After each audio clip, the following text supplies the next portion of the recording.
Selamat datang di podcast pengembangan diri. Podcast ini merupakan top 5 podcast of the year 2023 versi Spotify Indonesia. Agar kamu bisa mendapatkan manfaat maksimal dari podcast ini, pastikan kamu udah follow dan nyalakan loncengnya ya, biar kamu nggak kelewatan episode barunya. Selamat mendengarkan. Hai, saya Andres Bordes, dan pada podcast kali ini saya mau sharing tentang cara menghadapi masalah ya. Ini saya menjawab pertanyaan yang masuk di Instagram @selflivepodcast ya, dari Pillow ya, nama akunnya. Dia nanya kayak gini, "Halo kak, apa kabar? Aku mau minta solusi nih kak. Gimana sih caranya menghadapi masalah? Selama ini kalau aku menghadapi masalah sama orang lain, itu kebanyakan diem tanpa ngomong apapun. Nah, itu gimana ya caranya supaya lebih berani buat menghadapi masalah, dan juga gimana caranya buat mengubah pola pikir kita? Terima kasih sebelumnya kak."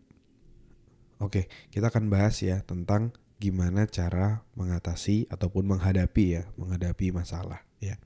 Nah, biasanya ada dua tipe orang dalam menghadapi masalah.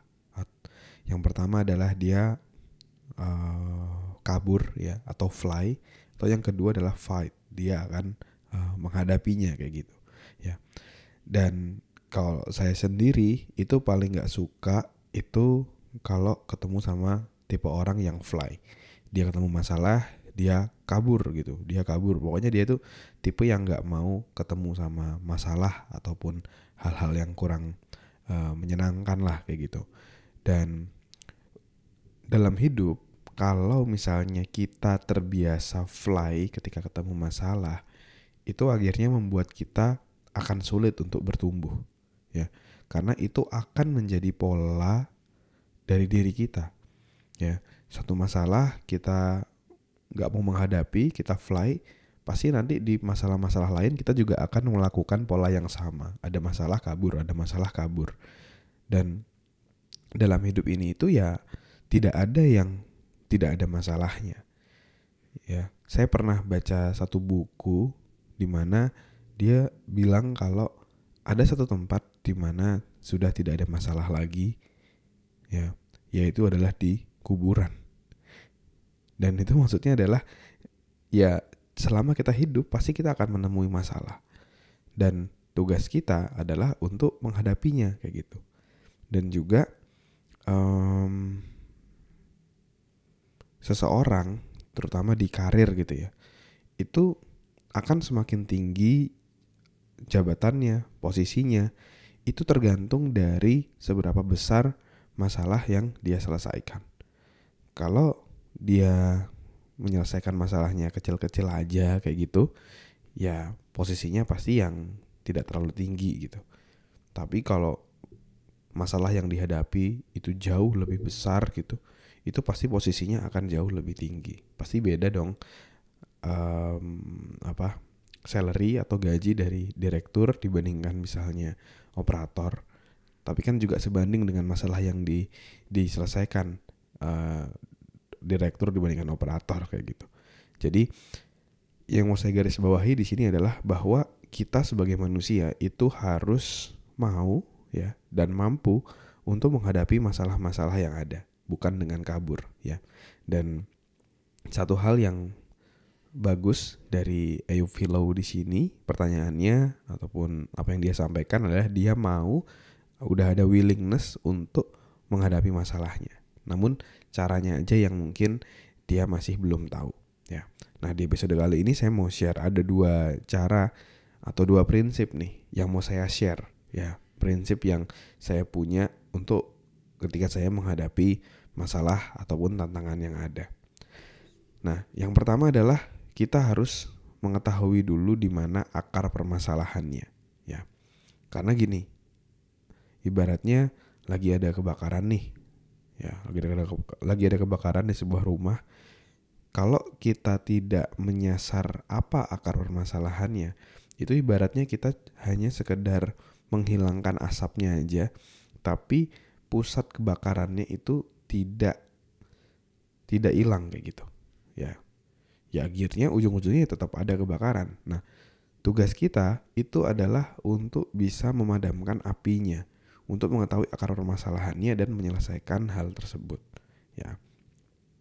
Nah, contohnya gimana? Misalnya contoh saya ketika sekolah atau kuliah nilainya pernah jelek gitu. Terutama ketika sekolah ya, ketika SMP, ketika saya belum tahu tentang cara belajar yang efektif seperti apa. Waktu itu ada hafalan lah ya, kan sering tuh kita sekolah terus disuruh menghafal. Terus akhirnya suatu hari saya cara menghafalnya itu saya ulang-ulang terus.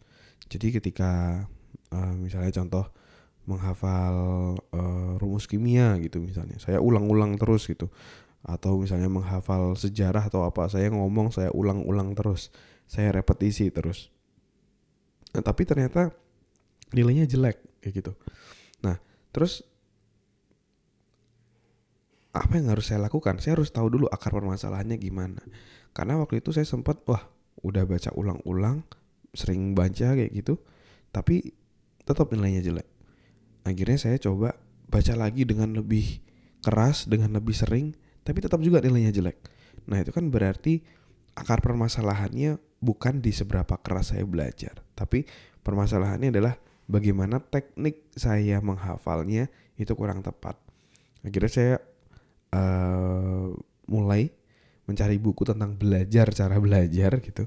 Akhirnya ketemu buku dari Adamku namanya I'm Gifted So Are You, tentang gimana cara anak sekolah bisa mendapatkan nilai A di sekolah dan di kehidupan. Dan dari situ saya belajar bahwa kalau menghafal itu gak cukup hanya dengan mengulang-ulang, tetapi harus sesuai dengan cara kerja otak kita. Yaitu dengan kita punya dua belah otak ya, otak kanan dan otak kiri ya. Salah satunya otak kanan bisa kita optimalkan. Jadi ketika menghafal jangan cuma membaca berulang-ulang, tapi harus dikasih imajinasi, dikasih kreativitas, sehingga kita akan lebih mudah untuk mengingatnya. Ya, akhirnya saya praktekkan ketika menghafal sesuatu, saya bikin film yang unik di pikiran saya, sehingga ketika saya mau memanggil atau merecall hafalan saya tadi, saya tinggal memutar video unik yang saya udah ciptakan.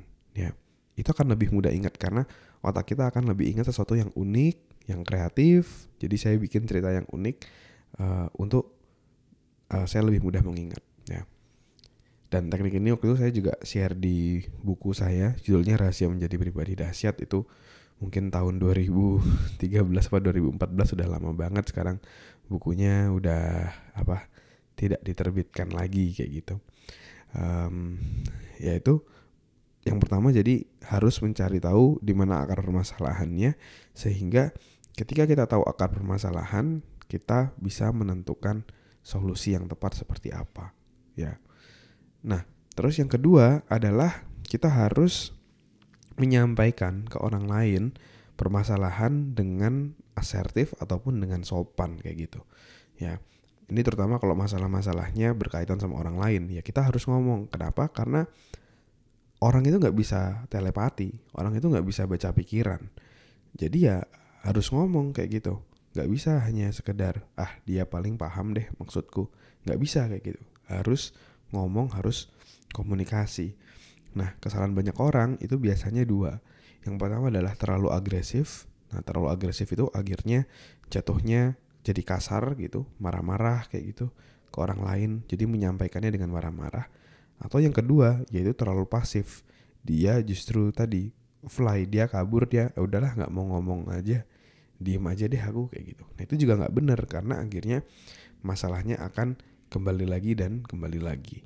Ya, nah, gimana caranya untuk bisa menyampaikan dengan asertif dan sopan gitu dengan orang lain agar kita bisa berdiskusi, cari solusi bersama atas masalah yang ada?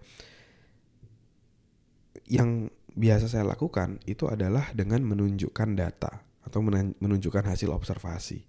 Contoh misalnya dalam konteks organisasi, let's say organisasi lagi mencari dana misalnya untuk acara sebulan lagi ataupun 2 minggu lagi, dan kita mau, dan ternyata gapnya masih banyak nih untuk dana yang perlu diambil, perlu didapatkan. Terus kamu mau berkomunikasi, cari solusi dengan tim untuk bisa mencapai tujuan tadi. Nah, apa yang harus dilakukan? Kita nggak bisa kayak marah-marah. Gimana sih kok gini aja dana belum dapat bla bla bla bla. Nah, kayak gitu. Itu kan agresif atau pasif. Kalau pasif akan diam-diam aja sampai di hari H acara akhirnya baru sadar, ternyata duitnya kurang ya. Akhirnya harus nombok kayak gitu.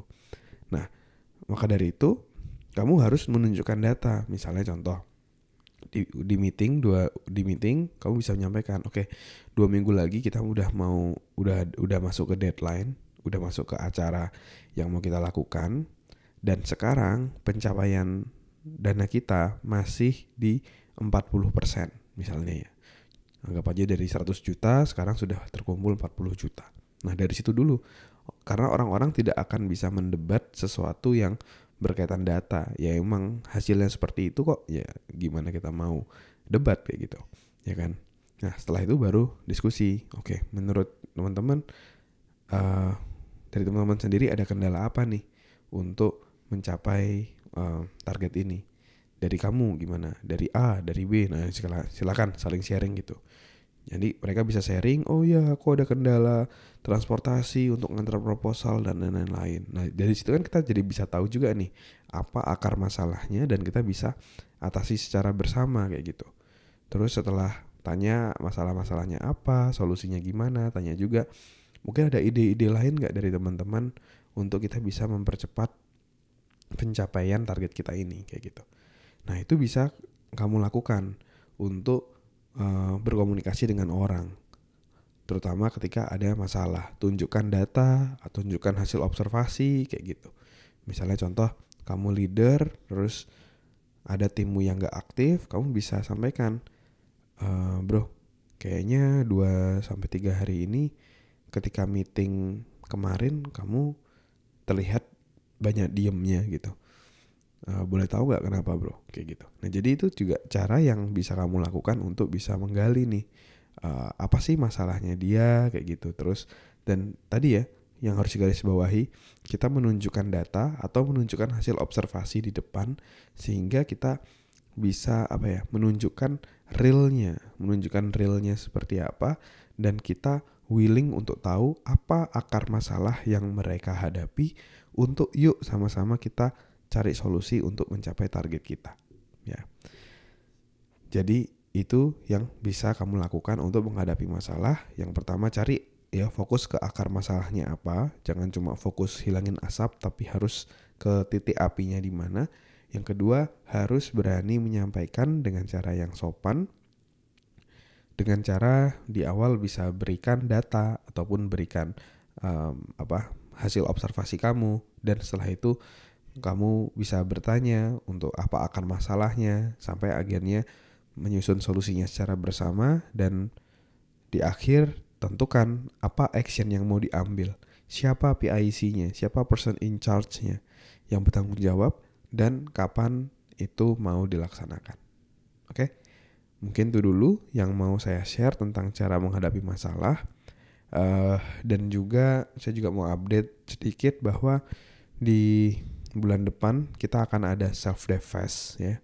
Ini satu event baru buat kita. Kita mau ngumpulin beberapa podcaster pengembangan diri untuk bisa sharing di Self-Dev Fest ini. Gimana caranya kita bisa merdeka dengan diri kita. Merdeka dari trauma, merdeka dari overthinking, merdeka dari karir yang stuck, merdeka dari finansial dan lain-lainnya. Kamu bisa join Self-Dev Fest. Tungguin aja infonya di podcast selanjutnya ya. Harusnya di podcast selanjutnya udah ada informasi buat kamu bisa daftar Self-Dev Fest. Atau kalau belum, tungguin juga bisa follow ya Instagram @selfdevpodcast. Kamu bisa tungguin informasinya di sana. Oke? Mungkin itu dulu. Thank you semuanya. Terima kasih sudah mendengarkan episode podcast pengembangan diri. Kalau kamu merasa mendapatkan manfaat dari podcast ini, kamu bisa share ke temanmu, sahabatmu, saudaramu, gebetanmu, pacarmu, atau siapapun orang terdekatmu. Kamu bisa share. Siapa tahu dari episode yang kamu share itu bisa ngebantu dia untuk melewati tantangan yang dihadapinya dalam hidup. Semoga bermanfaat ya. Never stop learning because life never stop teaching.